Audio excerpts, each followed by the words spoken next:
Hello guys, kumusta kayo? Alam ko na maraming na trauma nung nakaraang mga experience natin dahil dun sa latest scam ni Oho, at napatunayan nga natin na talagang wala na talaga siya, hindi na siya nag-response, nag-withdraw pero hindi pumasok sa account. Ito yung tip para makaiwas tayo sa mga susunod. Number one, ayan,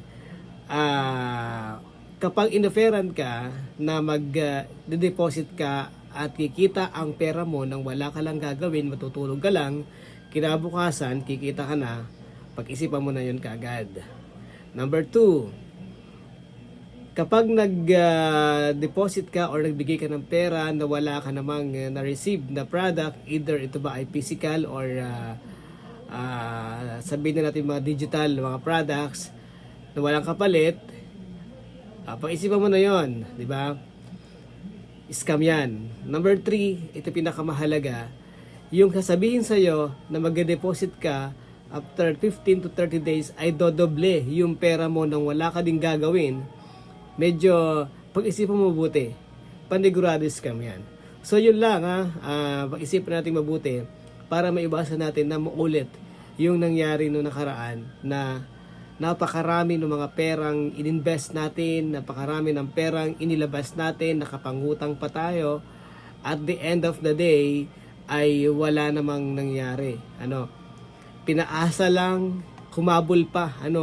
Kinakailangan pang mag-deposit ka ng kalahati para ma-reactivate yung account mo. Pero at the end, wala ka na rin palang hihintayin. So malinaw na talagang nagkalat na ngayon sa internet, social media, ang napakaraming mga scam. Kaya awareness lang sa lahat ng mga kaibigan natin na nakakapanood nito, wag niyo nang itry.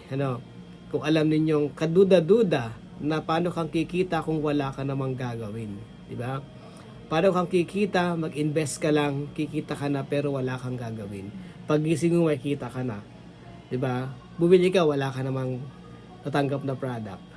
So maliwanag yun mga kaibigan, na scam. Kaya wag na tayo magpa-loko muli. Ngayon 2026, ilagay nyo na sa isip mo, never again, di ba? Never again. Kung ayaw nyo na talagang maulit yung nangyari nung nakaraan. Kasi napakahirap isipin, napakahirap tanggapin na libo-libo, daan-daan libo yung maaaring mawala sa atin.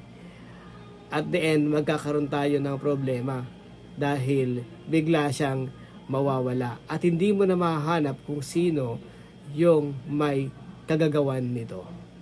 So yun lang mga ka-update, sana ay maging lesson learned na sa atin yung mga nakalipas na mga pangyayari sa ating buhay. God bless everyone.